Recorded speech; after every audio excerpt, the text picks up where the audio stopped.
Hello, everybody. Welcome to Courageous Journeys. I'm Peggy Oliveira.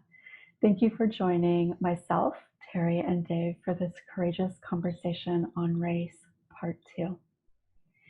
So today I'd like to welcome both Terry and Dave, and I'm going to do a little introduction so you know who they are. Dave is new for us, but maybe you've seen Terry on our last video.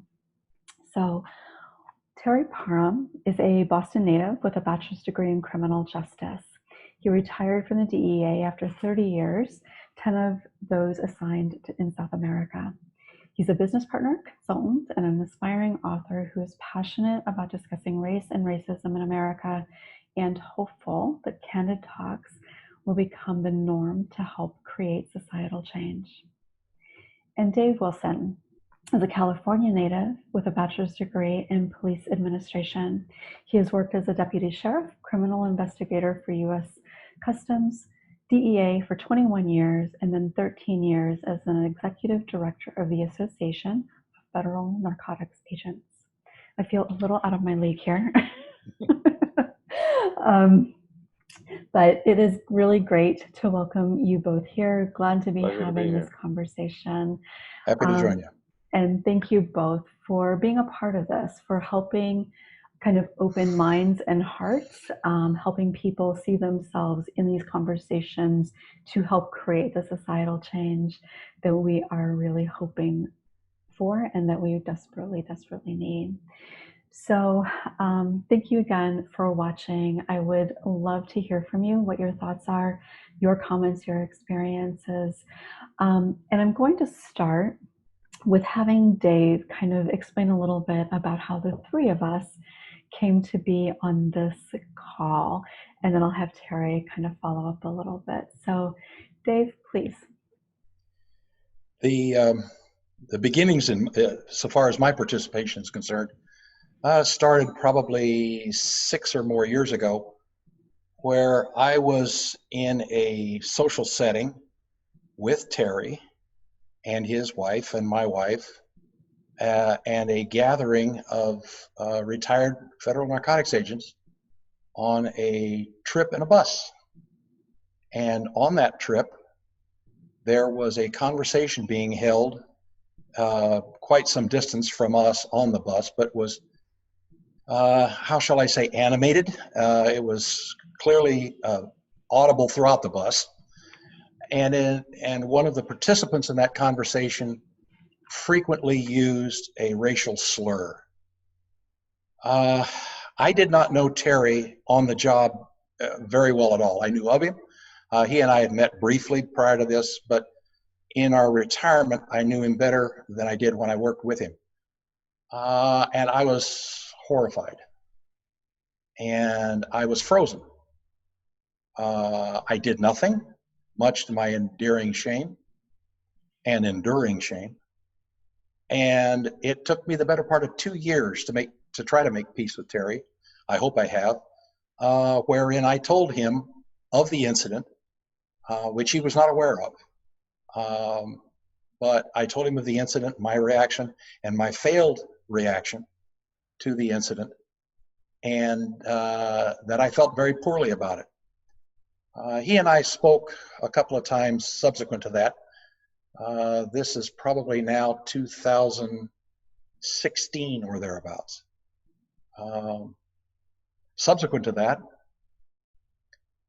George Floyd is murdered in Minneapolis, and my phone rings one day and it's Terry. And Terry says, "Dave, how you doing?" And here we are. So Terry reaches out to Dave after the entire Black community in this country is reeling with yet another man dying in such a horrible, horrible way. Yeah, and I still want to know how you're doing, Dave, by the way. But well, Dave, you've heard me share this with you. I was floored. I was surprised, overwhelmed with just something that's never happened in my life before, of having a white person share with me what you shared with me. And it hit me as someone that cared, even though you don't know me or didn't know me that well. And as we were talking earlier, we've gotten to know each other a lot better and very closely over the last 2 or 3 months now. But it was so much appreciated because, again, it was something that never had happened. I did not hear the slur. My wife didn't hear the slur. We just weren't paying attention to what was being said behind us. But beyond that, your action and discussion with me after that to share with me what you felt you should have done or could have done, which it was remarkable for me personally, and I've shared that with you several times, and that will be a lasting symbol of the relationship and friendship that we definitely have now going forward. But it hits at a lot of what this discussion really delves at, and kind of stemming from the previous conversation that Peggy, you and I had. My constant curiosity has been about how white people react to racial slurs, react to racist behaviors, how they process that, or don't. Maybe that's not part of the process. Ironically, I had a similar moment in the last few weeks since the last video we did, where I was told by a white friend from many, many years ago that I was being hired to work at a department store. If you remember from the last discussion, I was a store detective while I was in college, and they called for a meeting to discuss my hiring. They, meaning the regional security folks, all white. The store detectives that I would be working with were all white, and they took a vote on whether or not I should be allowed to join them in employment as store detectives. And bottom line was, I obviously was hired and enjoyed my time working with the folks that I work with. But now that came to my attention about this meeting, I asked my friend just recently, why wouldn't he or someone back then have let me know that there was this meeting to discuss hiring of a black person? And he admitted he was a little embarrassed to tell me, but he acknowledged that he felt fearful of losing his job by mentioning to me back then. And so anyway, it hits at the dynamic of what, again, it's a personal curiosity of how white people look at these types of, I would say, probably common type of activities. I know even Dave, when we were on DEA, working at DEA, I was also, probably, well, not probably, I know that there were moments where people were meeting to discuss assignments that I would be given. So anyway, it's very, very comparable in understanding what the thinking is behind all of it, and I find it fascinating. One of the things that, as you're talking about that, thinking about the time frame, and because I think that as time goes on and we're in a different place culturally, societally, how people think of things, handle things can be a little bit different. But as you were talking about that, so that was before you ever worked in the DEA, so obviously that was a long time ago. And yet, Dave, the experience you're talking about was just about 6 years ago, or so in the bus, right?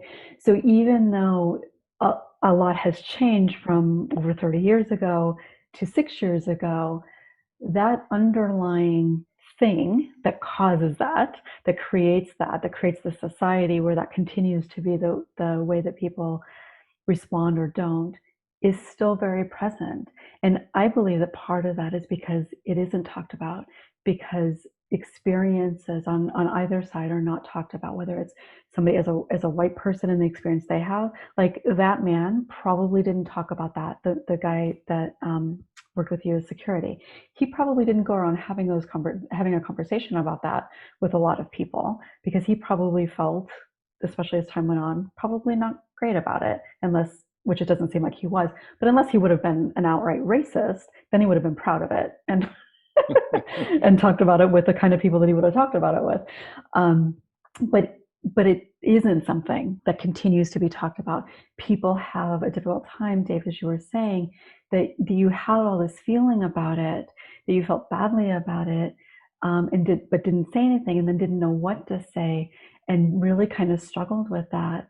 And that kind of goes back to the conversation we had last time, and a video that I did actually previous to that as well, in talking about how as white people, and I think this can be true for different circumstances with other people too, for sure, but the reality is, as white people, I think that we do hold a lot of shame for our part, and even our feared part, in the perpetuation of racism.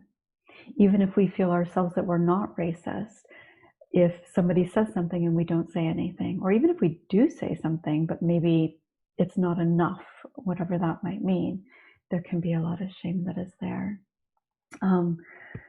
about that. So to expand on that, if I may, you've hit a point that I think is also worthy mentioning.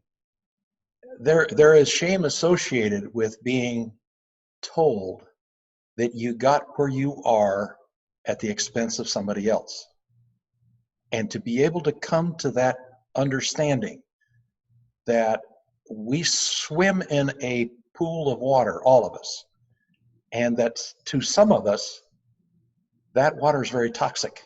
And to have it be pointed out that we, being white, don't see that toxicity, and we have to look back and say, oh, this is why I got where I did, or this contributed to where I got where that is a very difficult thing for a person to come to, because you like to believe and think that you got where you are on your own merits and hard work, and that your race had nothing to do with it. And oftentimes we look at all of this as a zero-sum game, that if someone of another group, whether it's of another race, of another sex, of another culture, prospers, then it must cost me something. Yeah. And by looking at it as a zero-sum game, it's very, very difficult for somebody to say, oh, that's not right, I need to fix this. Because you have to come to grips with the fact that it doesn't cost you anything to do that. And there's an awful lot of people, we can name several right now in very significant positions of authority, who believe that if you give someone something, it costs you something. Yeah. And part of the difficulty with that is that it's so subconscious that people aren't even aware that they think that way. But it's what drives so much of it. And that's why so many people, when they hear white privilege, they immediately defend, because of what you were saying, that, oh no, I didn't have any privilege. I got here because I worked hard, because I earned it, because whatever. But that reality is there. And even the inability to be able to sit for a moment and understand what the actual meaning of white privilege is, instead of just hearing it and automatically defending your whatever, your color, your status, your privilege, whatever it is, because you can't sit with that. You can't sit with that because it feels so uncomfortable. And much of that really is about shame. And I talk about shame all the time, and the impact that it has on us as individual beings in lots of different ways. But it really does drive so much of the issue. around racism, and it's passed down without even having to be talked about. It is passed down generation to generation to generation. And that's why having these kinds of conversations is so important. My generation was of a time when you look, I can't tell you how many times I have heard, please pardon some of the perhaps frankness that this involves, heard of people being told, or conversations being carried on, that person got where they are on a quota, that they're there to fulfill some sort of racial quota. The most insidious, in my view, because I'm white, but because I was raised by a woman who was highly educated in the 1920s and could be considered perhaps an activist of her time. The most insidious in my mind was that woman got where she is because she slept with the right people. She wasn't talented. She was pretty. And that's a very insidious thing that is a part of our culture. And you suggest to someone that they're a misogynist and they're going to become extremely defensive. Absolutely. But the fact of the matter is, that's their view of the world. That how could you possibly expect that woman to be a supervisor of men? She didn't earn it. She got it by other means. Yeah. And hand in hand with that is Terry didn't earn what he got. He was given it for other reasons. Yeah. And it is very, very similar. And Terry and I have talked a little bit about the parallels in these conversations and the issues with I talk about sexual assault a lot, and a lot of the parallels with that, and what you were just saying about women in general, like that is part of that. And the reality is, in the last few days, we've been hearing a lot more of that again. Haven't we? Yes. With our new potential vice president after November. But yeah, it is a significant part of that as well.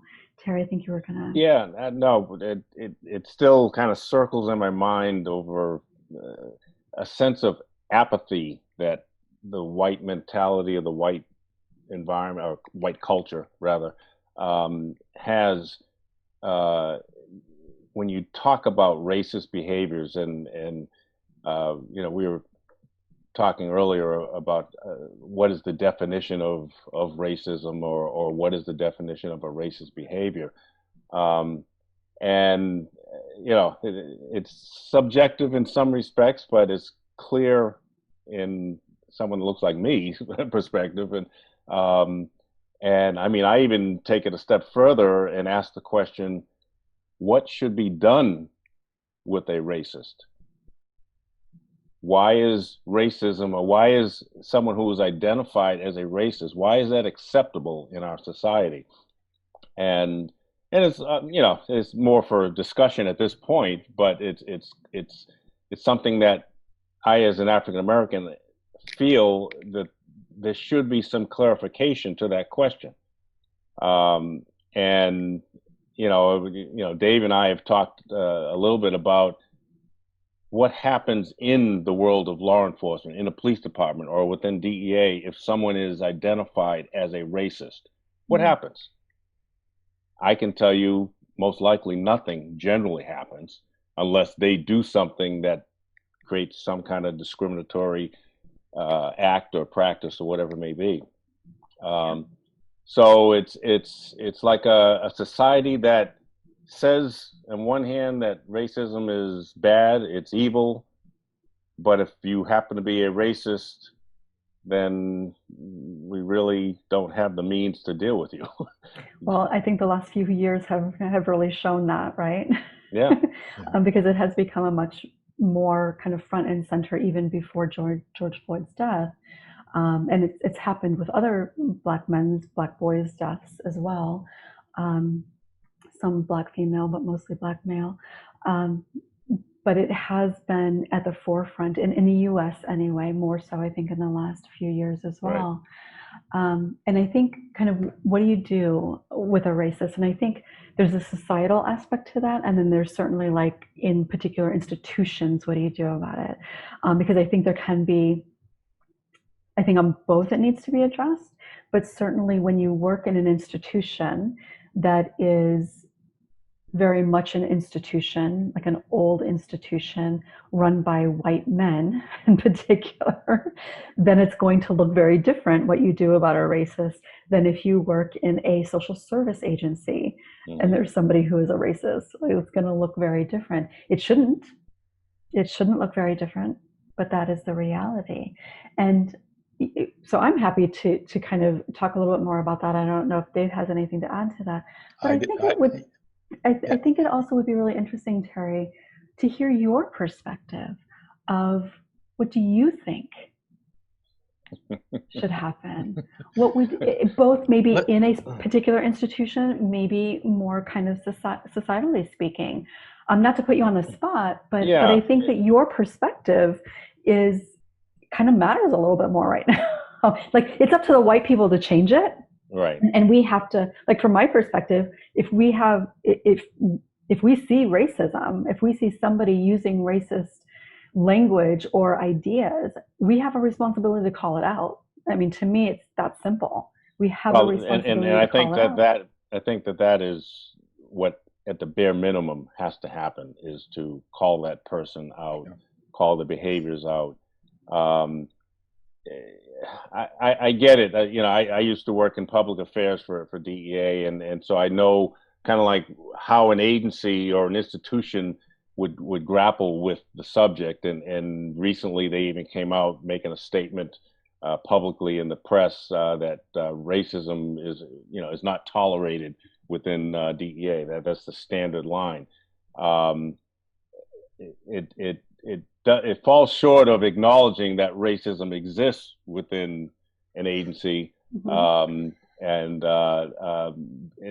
then what's the agency going to do if they acknowledge that it exists? But it is kind of a social issue that or question for me that I'm able to now comfortably ask it, talk to my good friends like Dave, and have this discussion with you, Peggy, and anyone else that wants to have it. I'm pretty comfortable in my own self acknowledging the insidiousness of racism, the evil that it represents, and then I question on behalf of humanity, in some respect, why is that allowed? Why has it been allowed to exist? Probably since the beginning of time. And not dealt with, not found a way to deal with it. So it's still something I'm still searching for exactly what to do. I mean, unfortunately, coming from law and order type of backgrounds, it's not a crime to be a racist. Should it be? It depends on what you do with it. Right. There are some that are crimes, some ways of behaving as a racist that can be problematic in terms of legally. And I think the problem with it becoming illegal to be a racist is partly the definition, but it is also you can't regulate how people think. But I think that ultimately it is about, much of it is about ignorance. And I don't mean that as a judgment. It's about not understanding. It's about not understanding and having the fear, as Dave was speaking of earlier, the fear of power being taken away. Because the reason that racism continues to exist in the institutions and in societies is because it tends to exist where white people are in power. And so the people in power dictate what happens to the largest extent, whether it's in policy, policy, I think across the board, but whether it's in specific institutions, like the justice system, whatever that may be.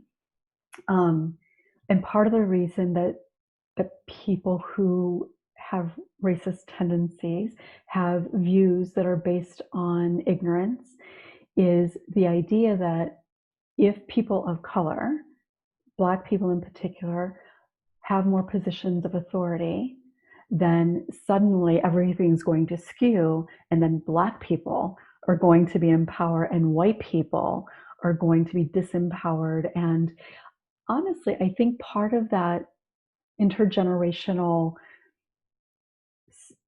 ridiculous fear that is there is, okay, Black people are going to be in power,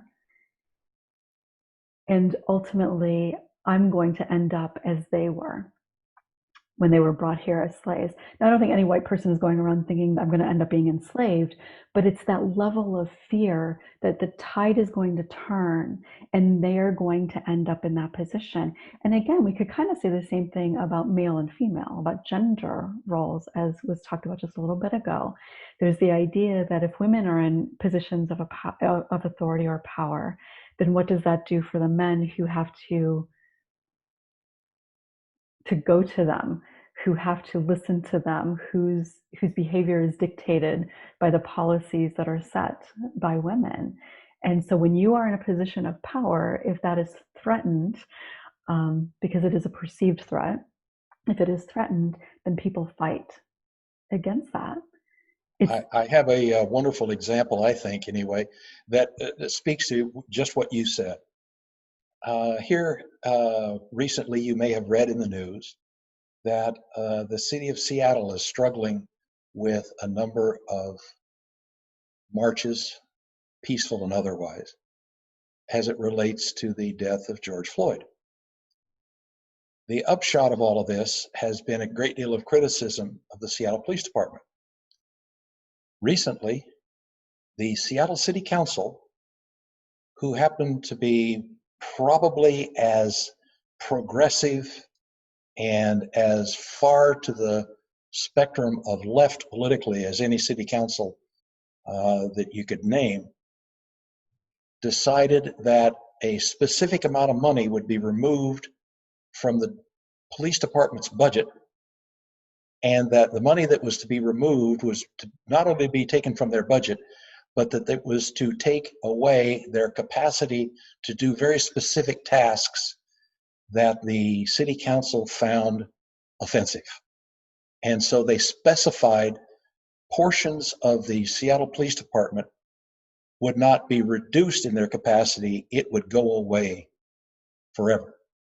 And that some units, one of them was a unit that had been formed that involved the police department and other resources of the city of Seattle to deal with homeless camps, large encampments of homeless people living on public property, public lands, and some private lands, creating a health, if not security issue for a lot of citizens.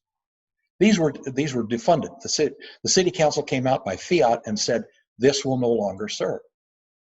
Because of that, the chief of police made the statement, if the city council is going to run my department and micromanage it from a distance without any input from me, I resign. And the chief of police resigned. The chief of police was on the job in the city of Seattle for 28 years. There is now a number of people who are pointing out the fact that the city council did this to a chief of police who was not only Black, but is a woman. And then would they do that had it been a male and or a white male? Mm-hmm. And an individual of political substance in the Seattle community, his name is Ron Sims, was county executive. He was undersecretary of housing, I believe, in the Clinton administration, if I'm mistaken. I'm not absolutely sure on that, but he's a well-known politician, happens to also be Black, has pointed out the fact that they did all of this without even calling the chief of police into the city council to discuss where the money could be taken and how to do this as a team. They profoundly disrespected the woman, and she's gone. And one of the more, if what they were looking for is a progressive police department, one of the more progressive departments I would submit in the United States no longer has a chief. How do you fix that? Is the city council racist? Are they misogynistic? Or a little of both? At the very least, from a very old and crusty police officer, I can tell you, they're not very smart. You don't do that sort of thing to managers of major elements of the executive branch of the government without trying to bring them along with you, rather than just openly picking a fight. But this one is quite, and it isn't going to go away anytime soon. It also sounds quite reactionary, which is one of the difficulties. And Terry and I talked a little bit about this kind of last time in a bit of a different context, but with everything that's been going on in the last few months, there's a lot of energy, right? There's a lot that's kind of happening because of what George Floyd's death has kind of spurred. And so there's all this energy right now, but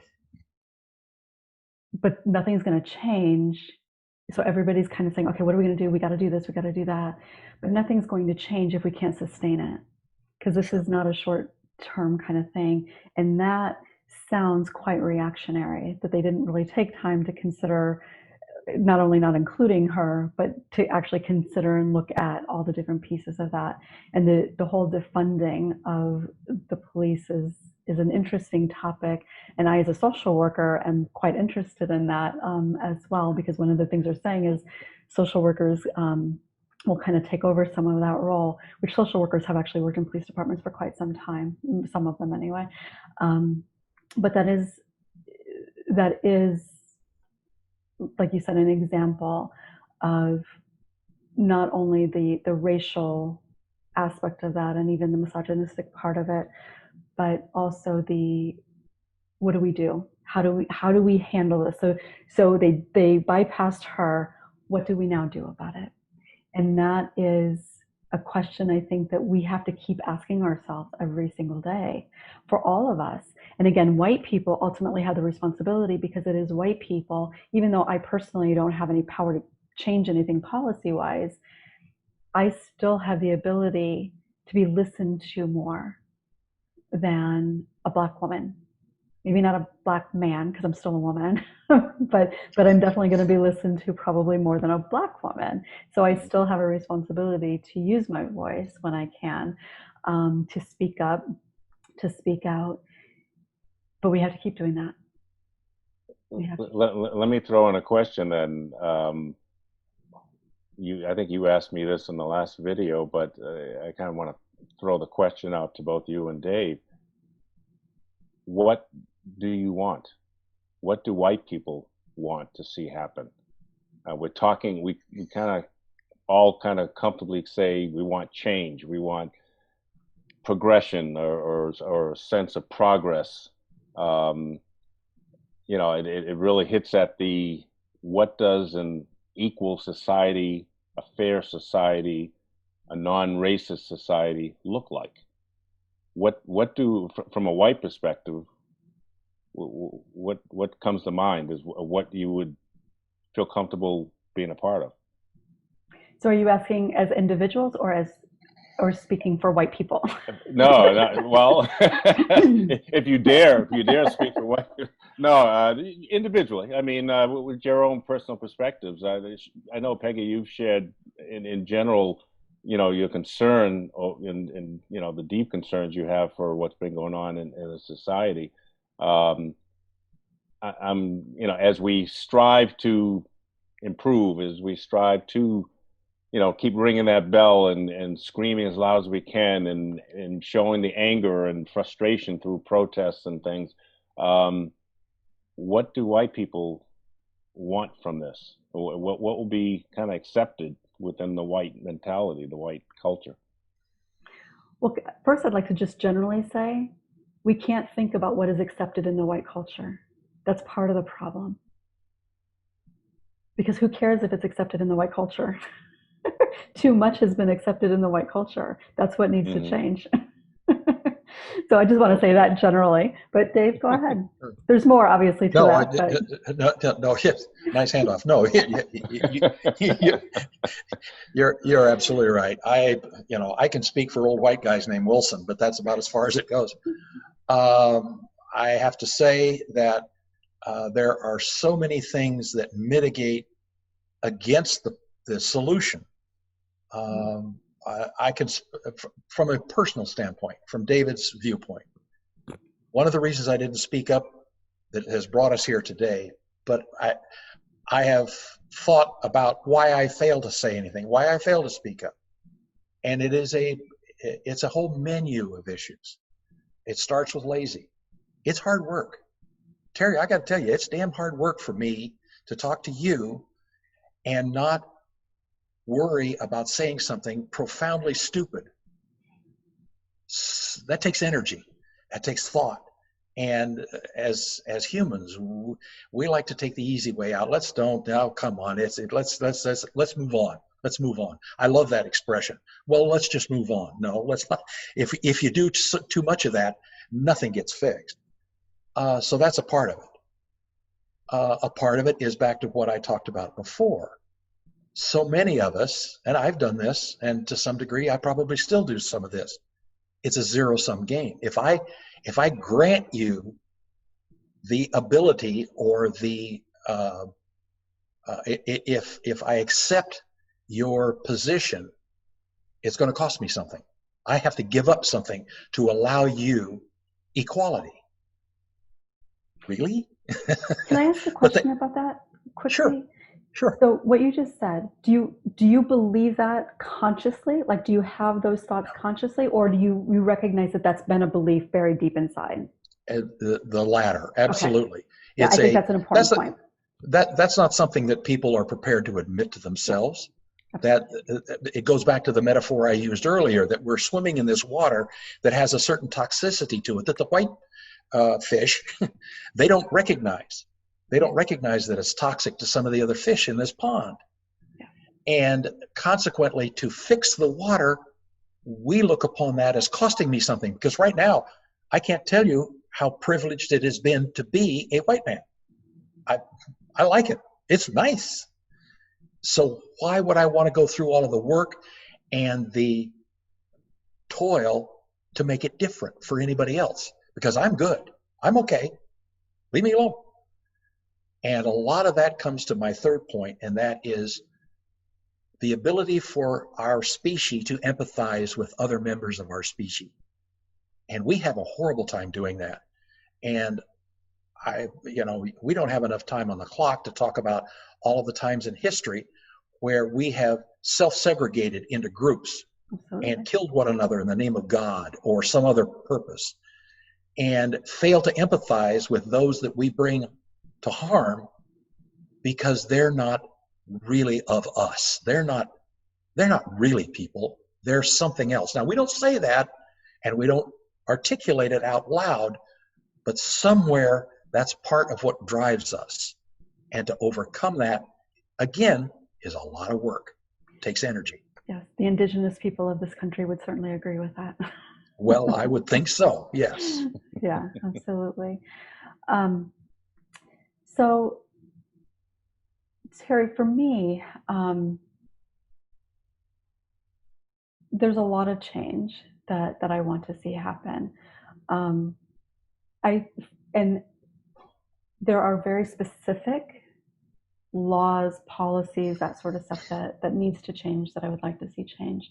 But for me, and my desire in doing this is to have the hard conversations, because I truly do believe that it is in speaking out, whatever out means, talking about the fact, like it, for my work, just talking about the reality that things exist in the world, that we can't deny it, we can't hide it, we can't pretend it's not there and the pond is perfectly okay when we know that it's not.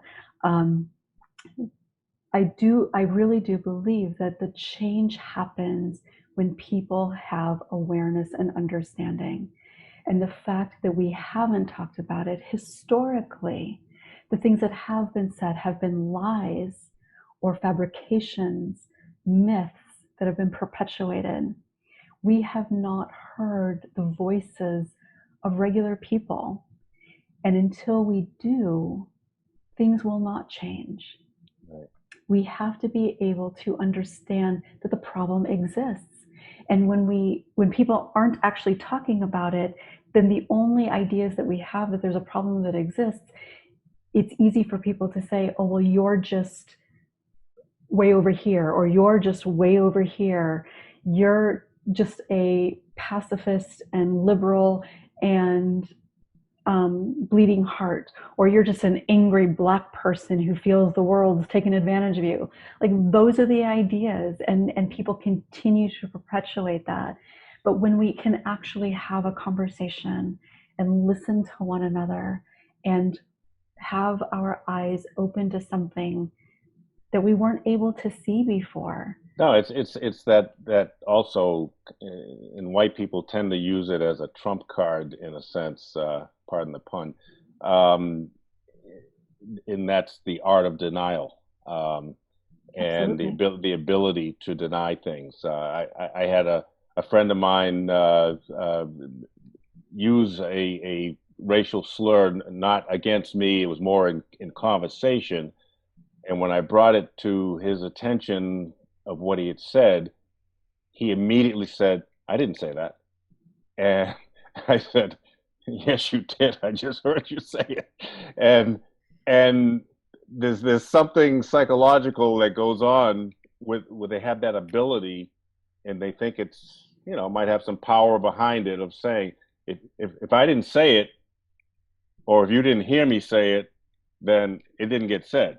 And so it's that ability to deny that's really fascinating part of the at least my experience of watching people struggle with understanding. I mean, we talk about awareness. People will be aware when they want to be aware, when they open themselves up to acknowledging that something is there to be aware of, without being able to deny it.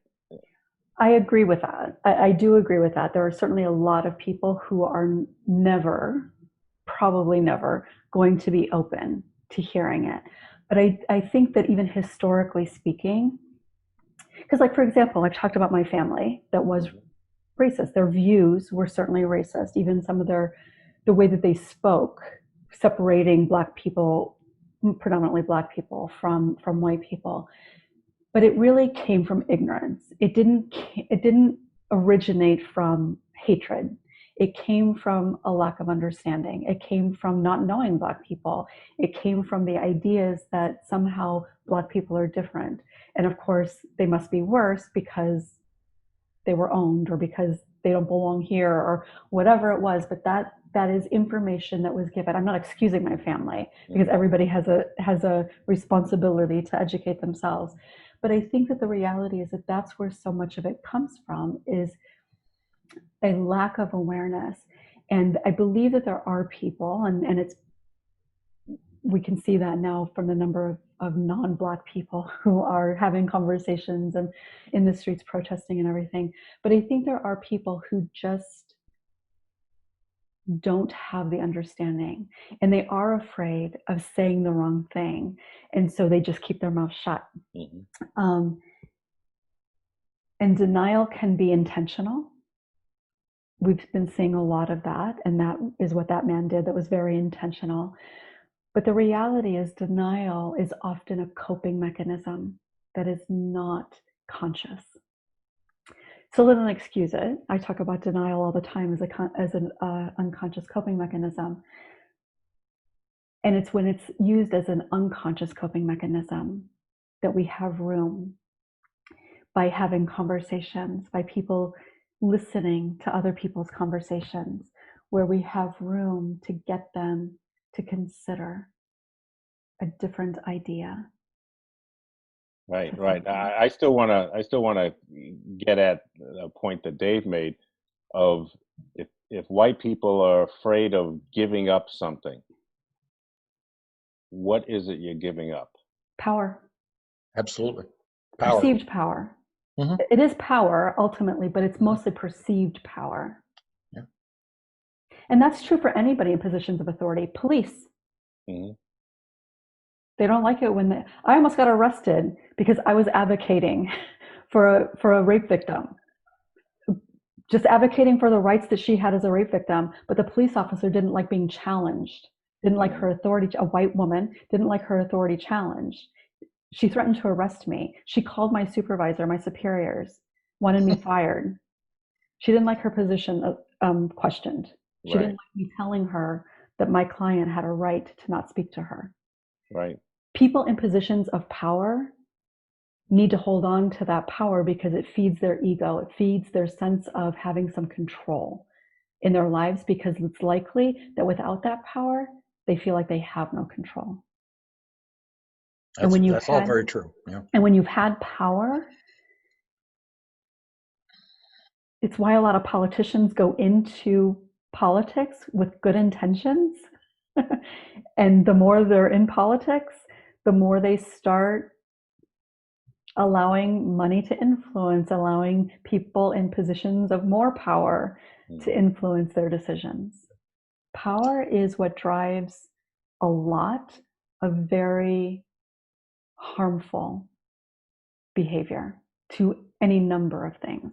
No, I agree with everything you just said, and I've heard that before, and I understand we are talking about the power dynamic. I even had another friend talking about what would white people be willing to give up to level the playing field, basically, a level, to make it fair and equitable. And the word power was thrown in the mix of what someone would have to give up.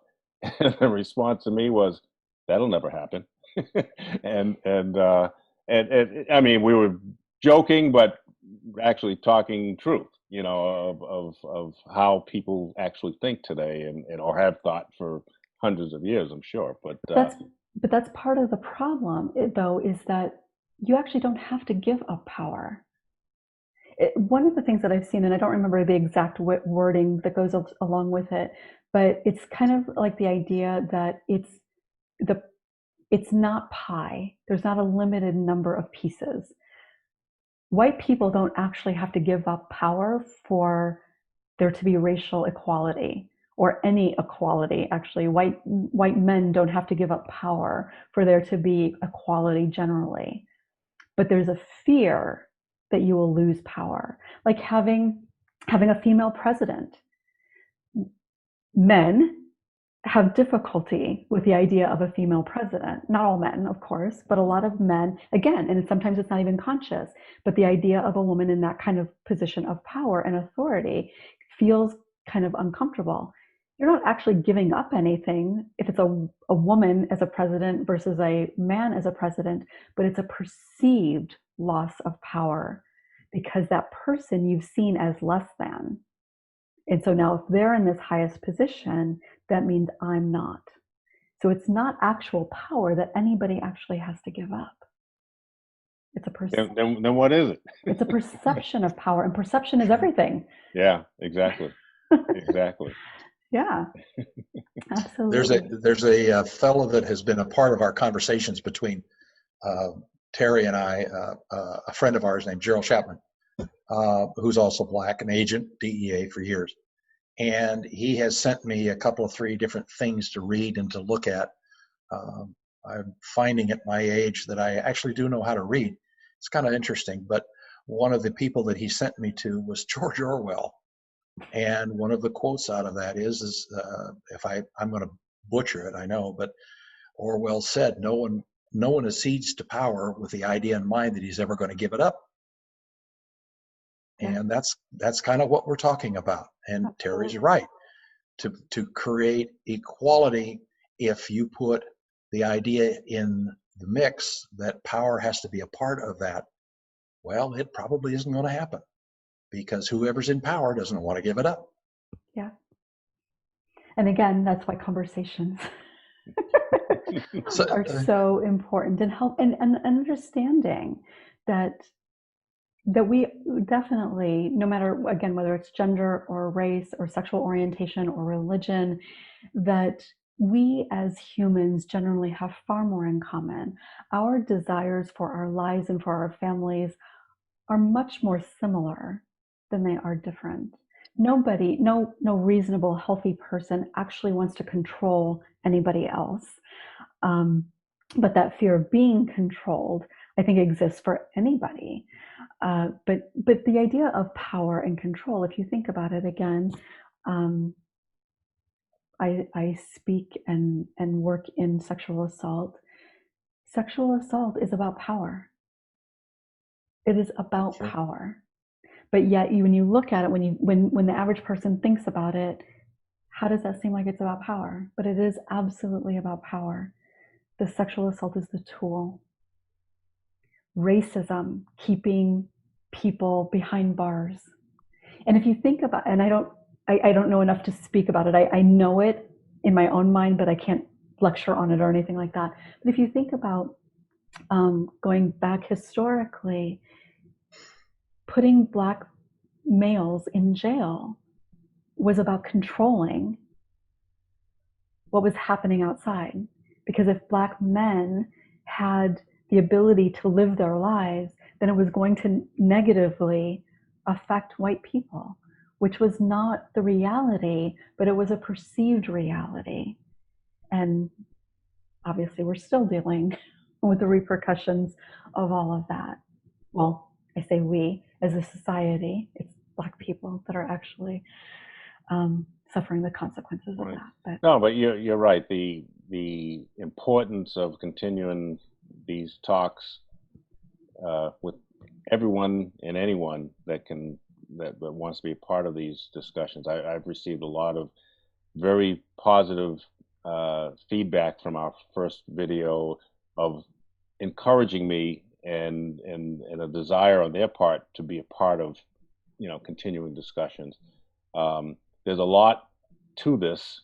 There's no simple one action answer to how we change, but there has to be a foundation of discussion that society has to accept and make themselves aware and feel comfortable hearing both sides of the subject, and hopefully getting beyond the denial part of this, and recognizing that we as a society have a lot of work to do, but things can get accomplished if we try.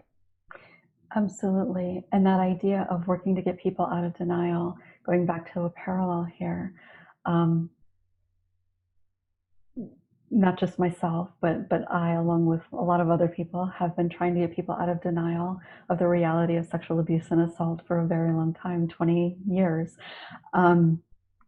Me Too happened, and a lot of people started talking about it.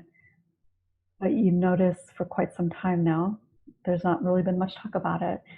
So the conversations have to stay. So the conversations on race have to stay. We have to stay engaged. People, not just us, people have to stay engaged. We have to be able to have the difficult conversations. We have to be able to learn from one another. Even Black people learning from one another in their own experiences, white people learning from one another, every other color of people learning from one another, so that we can have open conversations about the things that we are afraid to talk about, the uncomfortable conversations, the shameful things that we may be holding on to. There was a time that I was ashamed that my family was racist, that I, as a younger person, would have been considered racist as well, even in my own mind, not because my thinking was specifically bad about any person of color, but those ideas were certainly passed down to me. I bought into, you're not supposed to really associate with Black people. Like, they have their own group, and white people have their own group, and Mexicans have their own group, because at that time it was mostly Mexicans. It wasn't Latino or Hispanic or anything. It was Mexicans, at least where I was growing up, because it was mostly Mexicans. That was the Latino population, mostly where I lived. So there's a lot of different things that are there, and we have to be willing to look at our own experiences and have those conversations. Right. They're not easy to have, but we need to be able to have them. And the more, even among friends, the more, like the two of you, right? It started with a conversation between the two of you, and here we are sharing our thoughts. And I feel like I know Dave better than friends that I grew up with, over the last 20, 30, 40 years. But yes, because of the vulnerability, because of the openness, and being able to talk about those difficult things. I think he knows more about me than he wants to, but that's another story. Something that you said brought something to my mind that I wanted to expand a little bit on. The idea of denial. I think we also need to be aware and be sensitive to the idea. There's another form of denial, and that's to deny the other person's story, to not accept the fact that, well, that didn't happen to you. That couldn't, no. Nobody would treat you that way, whether it's racial or sexual or whatever the offense. And to tell someone, I don't believe your story. Again, politics is in the middle of our day. Watching the testimony of Dr. Blasey Ford was absolutely horrific. And they had to farm it out to an outside prosecutor to come in and try to interrogate her because they wanted to deny the woman's story. Everything else notwithstanding, whether or not that was what she had to say was dispositive to the issue at hand, whether or not that should have anything to do with the decisions that were to be made by the Senate, the first thing we have to do is deny the woman's story. Absolutely. And that's horrid, because that to do that to an individual, to deny that what Terry has told me has happened to him in his life, and for me to then respond, that can't be, is an awful thing to do to another human. And Terry, didn't you get kind of a similar, I hope I'm not saying anything I shouldn't say here, didn't you get kind of a little bit of a response to that when you shared last time, after sharing last time about the situation with the young men in the, or the boys even in the white, or in the van? Didn't somebody? Well, yeah. Actually, a family member actually questioned whether that really happened, and it was beyond belief, to be honest with you, to hear someone basically discount, and that hits at what I think we did talk about a little bit last time, about the fear I had and may still have it, to a point of expressing and describing things that have happened in my life, fear of judgment, fear of someone having that ability to say that, hey, that didn't happen, or I don't believe you, or that it wasn't that bad. It wasn't that bad. You seem to be doing okay. You're still alive.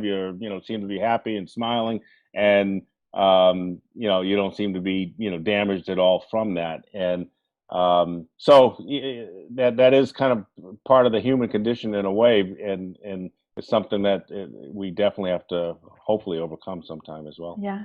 And something, Dave, as you shared that came to mind is with that situation with Blasey Ford, there were a lot of women who are sexual assault survivors who said that they didn't believe her, which a lot of people feel like, how could that happen? And I get why it happens, and I'm not going to go into that right now. But that is kind of like, that is an interesting dynamic that happens there. And Terry, I shared this with you in a private conversation, but it also kind of, it's the same as, I've had some conversations online with some community members around race, quite heated conversations. And it's interesting how there were one particular person, but there were a couple of Black women who were actually saying that the systemic racism isn't really an issue, that they're just using it as an excuse, that they got, that they've never experienced racism, and that they were able to make a good life. And so any Black person who doesn't, it's because they're not trying hard enough. And as a sexual assault survivor, when another woman says a sexual assault didn't happen, I feel I'm going to jump in there and I'm going to say something about that. But as a white woman who is being called out for being a white woman and jumping on a bandwagon, like, what do I say about that? Right? Because I know that isn't reality. Right. I know that that's not reality. But then at the same time, how am I going to tell a Black woman that she has or hasn't experienced racism? Well, I would describe it and comfortably say that, Black people can deny as well. She clearly did, yeah. And she was not only denying it for herself, and again, I'm making a reasoned assumption that in some way she probably has, and she was an older Black woman, so it's not like she was a 20-something-year-old, but she was also denying it for anybody else. She wasn't just saying, I never experienced it. She was saying nobody else experiences it either. You're just not trying hard enough. And so that is a reality as well. Again, no matter what issue we're kind of talking about, but that is. Well, you're in a way, for a future conversation, you're opening the door of how do Black people beyond myself look at the issue of racism, and particularly the topic of institutional or structural racism. I've heard from peers of mine, African American women and men who have voiced their opinion, and it's kind of woven with politics, woven with culture, or how they were raised, and it's just very different from how I have grown up and how I see the world, and how I today at the age I'm at now, how I look at what's important for us to continue talking about, and the awareness part of this that is key, that we've been talking about throughout the day today. Yeah. So for future conversation, because I think these conversations, whether it's with me or however it happens, but definitely more conversations to have. So as we come to a close, are there any, I'd like either one of you, both of you, for anybody listening, is there anything that you would like to leave them with? It can be anything really, but if you're not quite sure, maybe something in terms of, if the idea is that we want change, that we want people to be willing to have the hard conversations with themselves or with other people, that we recognize maybe that that's part of how we make change. Is there anything that you would like to leave people to consider? Go ahead, Dave. Go off. Oh, okay.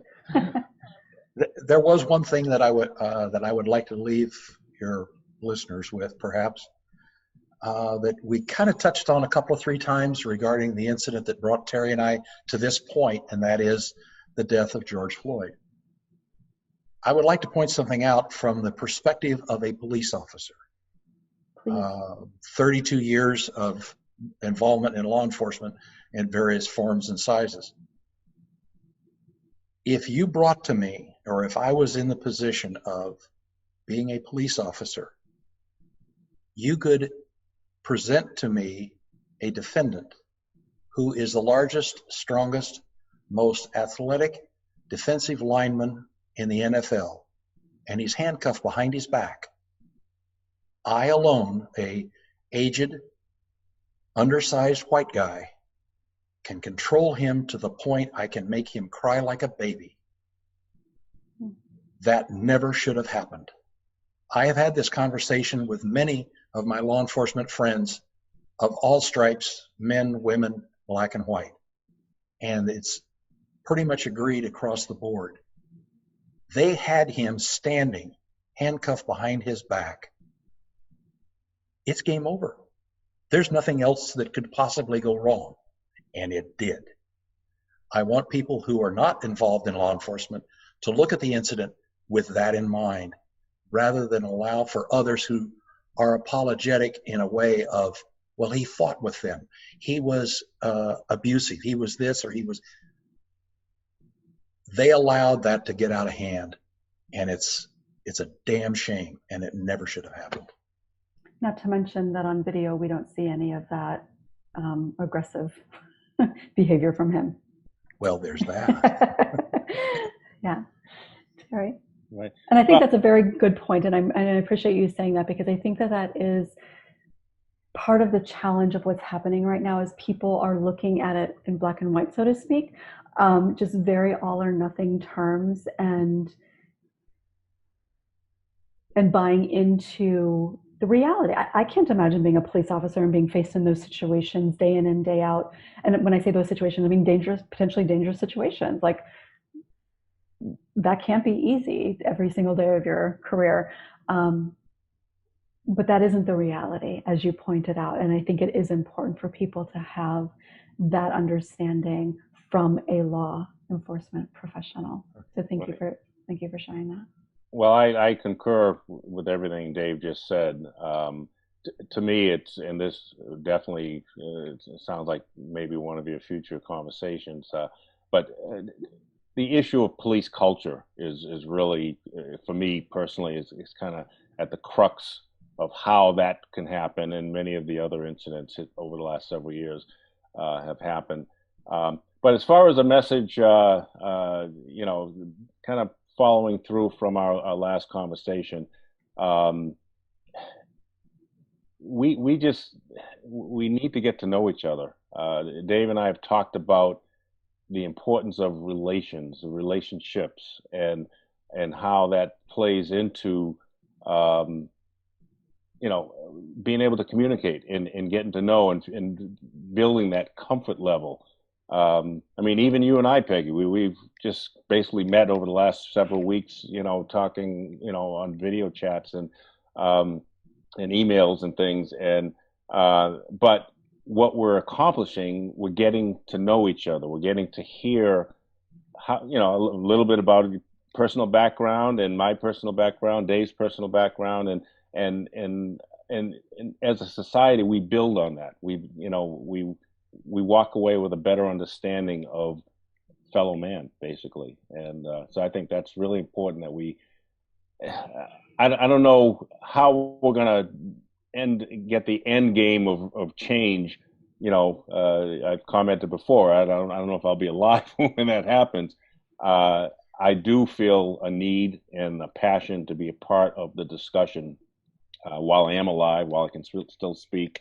And hopefully have people listen to us, because I believe the message will grow. The message will continue to get out there for society, and particularly the younger generation, which we haven't brought into this yet. No offense, Dave, but none taken. None taken. Yeah. But they're the key. I mean, if they can realize that there is a foundation of this discussion of awareness, I think they'll figure out what we couldn't figure out in our past times. Yeah, absolutely. Just briefly, and I agree that this is a bigger conversation, but talking about the culture, you said like the police culture, the law enforcement culture, going back to the idea of power, right? Like there's no greater power in our society than the justice system, whether that's at a police level or the courts. There's no greater power in our country than the justice system and law enforcement. Right. So that power, so the racism that continues to exist, the behavior that continues to exist, and obviously it's not all police. I think there's a lot of very good police officers. And judges and everything else, but that energy, that dynamic of power and authority is so inherent in the roles that is a very hard place to kind of break through that. Right. Yeah, right. Absolutely. Well, thank you both for joining me for this conversation. Thank you. I'm honored to have you both here.